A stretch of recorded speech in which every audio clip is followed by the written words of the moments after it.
that you're watching. Well, come on. Good morning to you all as well. Well, you're very welcome to Play Matters Nature Station on this Bank Holiday Monday, the 1st of June. Now, I wonder if some of you decided to stay in your bed because it's a bank holiday, or are you up? Are you up and about? Let me see. It's very hard to see you there. Let me get my magnifying glass, and that should help me a bit. Let me see. Oh, I think that is Ellie, May and Shauna, I see. It is indeed. I'm nearly sure of it. And what about... Is that Eva, Shauna and Aidan from New Mills I see there? Oh, you're very welcome. Yeah. And...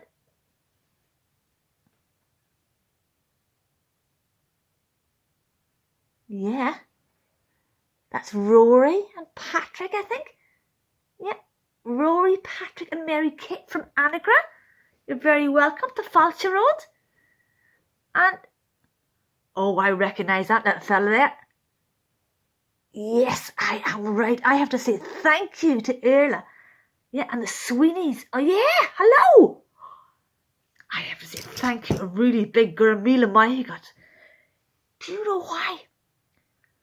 Well, the Sweeneys sent me in something really special during the week. Do you remember there a couple of weeks ago? Where is that? Where? Here he is. Can you see back there? Can you see that butterfly flying back there? That was the Red Admiral butterfly. Yep. And we told you that the Red Admiral butterfly would lay eggs on nettles. Well, wouldn't you believe it? The Sweeneys headed out last week looking for nettles to see what they could find. So I'm going to show you a few pictures now, and it'll show you exactly what they found. It was amazing, and it got me really excited. So here we go.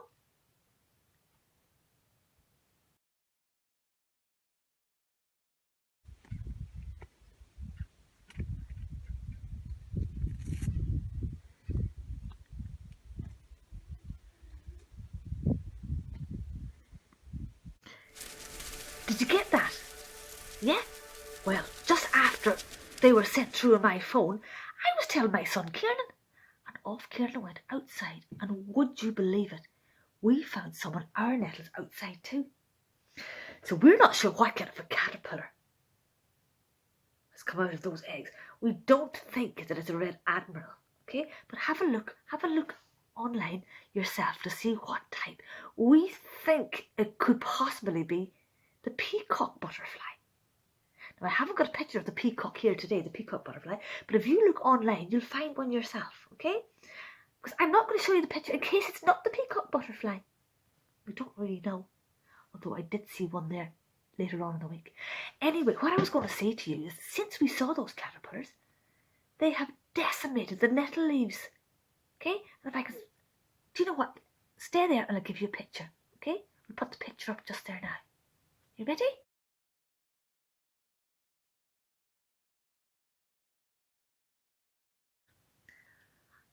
So you can see from there that those little caterpillars have decimated the nettles.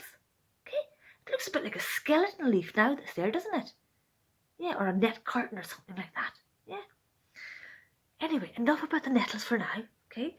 We'll keep you posted on those nettles though, over the next couple of weeks. I'm hoping the Swedish will continue sending in their photographs. I imagine the birds will eat some of those caterpillars, but some of them, I think they take about a month to develop. Okay, so we'll keep an eye just to make sure that they're going fat. I hope there's enough nettles in the nettle patch to keep them all going. Anyway, that's really exciting stuff there. But today we're going to be looking more at flowers and bees. Okay, and I was just saying yesterday, I was making up a daisy chain. Can you see that? I've just put a little bit of string on it there to hold it tight at the end because it broke on me. But when I was making the daisy chain, I remembered that my mum used to say that you could tell the size of a fairy by looking at a daisy, because fairies were so small that they might have had a big tall paintbrush and they only ever could get painting underneath the daisy. So some of the daisies here are pink at the edge, the leaves and some are not, because they're only ever able to reach the bottom of the daisy, and they never ever get pink here on the top of the daisy. See here? That's never pink, only underneath. Okay, so have a look at some daisies today and you'll find some that are already painted and some that the fairy will be back later on to paint. Okay, but today we're going to be looking at flowers of the Mahair land. Yeah, have you ever heard of Mahair land? You've probably heard of bogland and woodland and grassland. Well, Mahair land is a type of grassland, but it's the rarest on the planet. The rarest on the whole of planet Earth. Yeah. So that's what we're going to be talking about today. But before we do that, I think we probably should look at Sunny and Daisy and see how much they've grown this week. So here I've got Sunny. Can you see Sunny? Let's do Sunny first. Oh, let's do Cloudy first. Here. And the reason I wanted to show you Cloudy is because Cloudy has grown up as far as 17 centimetres this week. Yeah. Last week she was 14.5 and now she's gone up to 17. So that's 2.5 centimetres this week. That's a little bit less because Sunny grew 3 centimetres last week, and I know that because I've got the little sticker here beside me to say what she grew last week. Okay, do you remember? It was thumb size and it was 3 centimetres. So this week is smaller than my thumb. It's 2.5 centimetres. Maybe you could go off looking for a thumb that's only 2.5 centimetres this week. So that was Cloudy. She's our tallest sunflower. Can you see that I've made it a little bit closer? I've taken the 17 centimetres like up to the top of here. There are parts of it that are much, much bigger, but I took it to where the leaves start growing. That's what I've done. Okay, so over here we've got Sunny next. Yeah, Sunny's our shorter one. I always get a bit confused. But Sunny is now, can you see that? It's now gone up to 11 centimetres. So that's all we've got to say today about the sunflowers, okay? I don't think they grew so much this week because I suppose we're getting used to a new soil and there could be lots of factors out there really, to be honest with you. But today, we've mentioned the daisies, we've mentioned the sunflowers, and now we're going to be looking at flowers of the Mahair land. Okay, so what flowers, you don't always need to know their names, as long as you enjoy them and you like to look at them. And as you get older, you learn the names. Sometimes I forget the names all the time, but I love going around there now with a little chart trying to remember the names. And sometimes it helps when you've got a story and you attach the names to something in a story, and that helps you to remember them. Oh, we're going to tell a story in a little while, okay? And it will be all about the flowers on the Mahair land, okay? But I need to introduce a little fella first. Okay, so stay there and I'll be right back.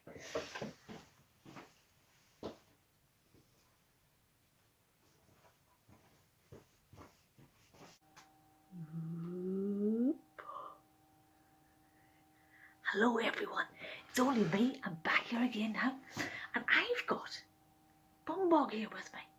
Bumbóg is a very special bumblebee, yeah? And he's part of this story that I'm about to read and that I wrote for a special girl who's 20 years old today. So this is a story about Róisin and Bumbóg the bumblebee.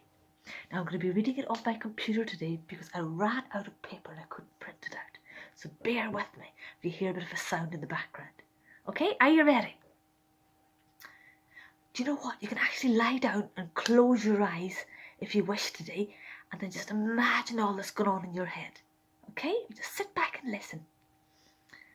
It was the first day of June, and just as the petals of the fragrant rosebud opened up in the warm summer sunshine, Róisin, the little flower fairy, emerged from her long winter sleep. She quickly rubbed her eyes. She checked her wings were intact. She gave herself a good old shake and a stretch before hopping out of her rosebud bed to begin her 3-week-long summer adventure. The thing is, although Róisin was 20 years old now, she only ever had 3 weeks of flutter time to squeeze in a full year of adventures. That was because her brother, the rosehip fairy, always arrived 3 weeks later, throwing her covers off and leaving her without even a pillow to lay her head on. So on the run up to summer, before little Róisin emerged, she had planned her 3-week flutter time adventure to a T. So following a quick visit to the other fairies and creatures around the garden where she was born, Róisin fluttered off down the hill to the beach and on over to the Mahair land in Keju to spend the first day of her adventure in her favourite place in the whole wide world. Róisin just adored the Mahair land. She loved being so close to the ocean, where she could hear the roar of the waves as they crashed upon the rocks, and the sounds of the seabirds as they called upon each other from afar. That in itself was reason enough to love being there. But it wasn't the only reason. You see, the Mahair land of Keju is a really, really very special place. You may not know this, but Mahair grassland is among the rarest land on the planet. Excuse me. Unlike deserts or bogland or woodland, Mahair grasslands are so rare that only a tiny proportion exists outside the northwest coast of Ireland and Scotland. Róisin knew this and was so grateful to have it on her doorstep here by the seaside in County Donegal. She was just delighted that she was able to visit it, enjoy it, and tell others of its existence so that they too could help take care of it. For Róisin, summertime on the Mahair was the best time to be there, following on from the cold winter when she was sleeping underground in her rose root bed.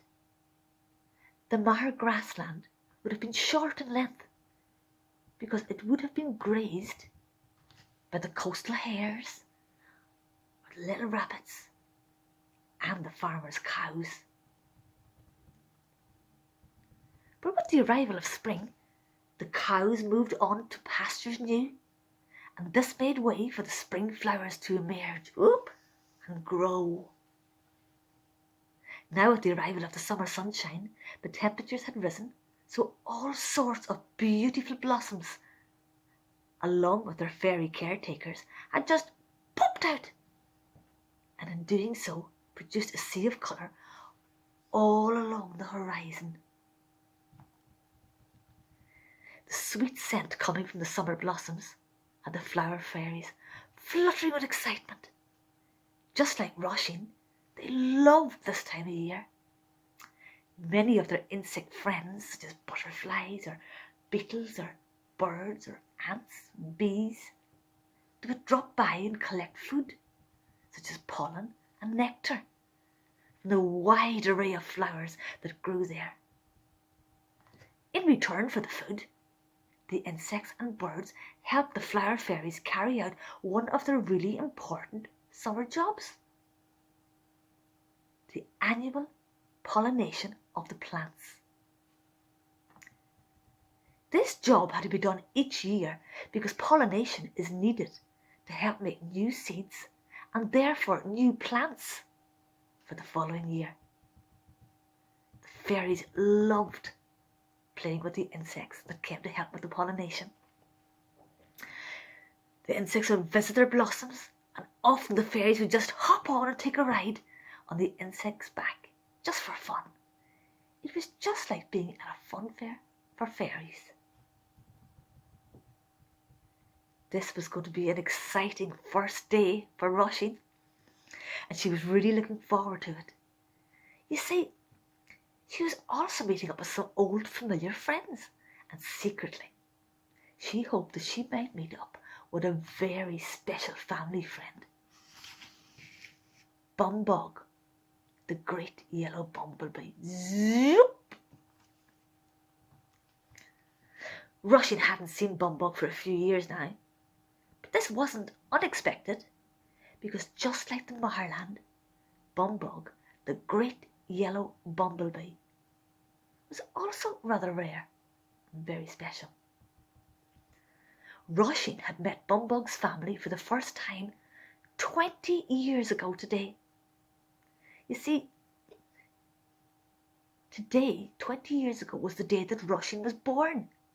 And like many other little fairies, she was born without wings. It had in fact been Bumbóg's great grandfather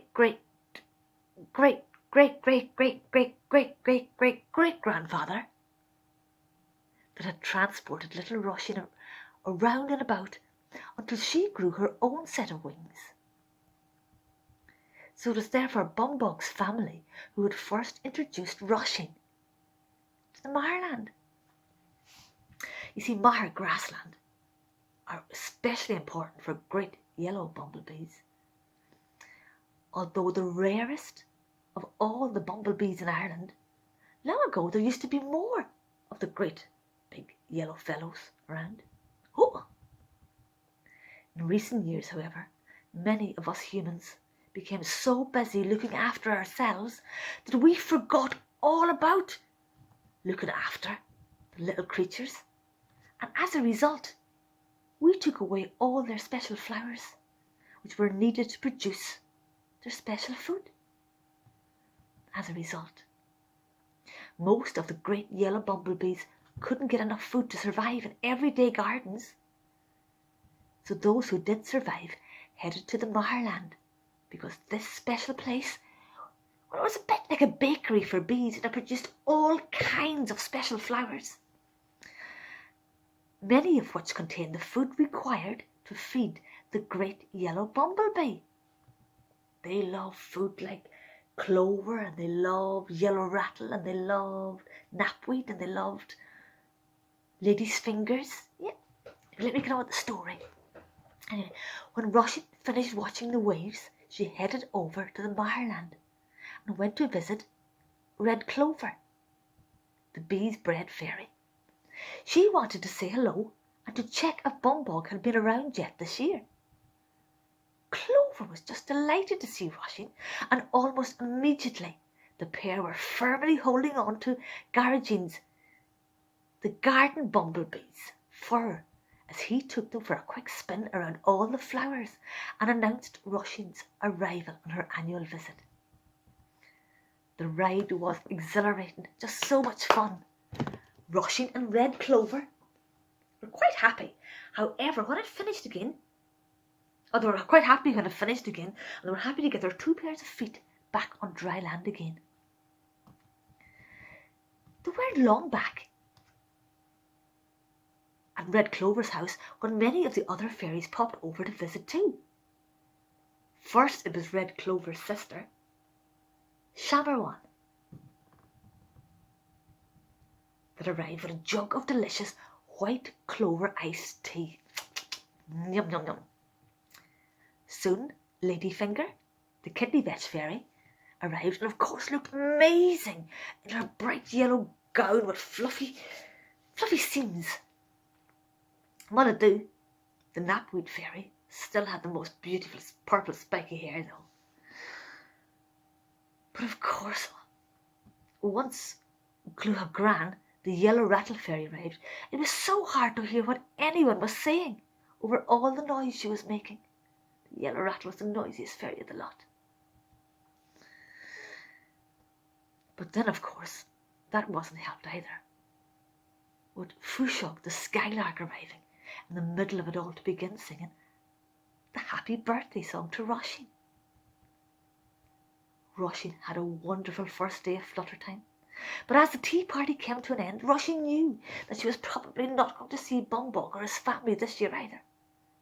Her 3-week flutter time adventure was so packed tight that she didn't get a chance to return to the Mahair over the next 3 weeks.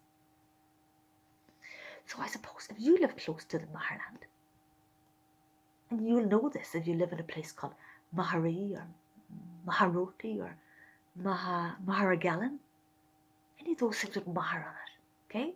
So if you live close to the Mahair or are out and about visiting it before the end of September, will you please just take a look to see if you can find Bumbóg, the Great Yellow Bumblebee, and tell him that Róisin says hi. Okay? Happy birthday, Róisin. There we go. Snananis agus bimmy and shot a rish. Jalud shock. Snanags banach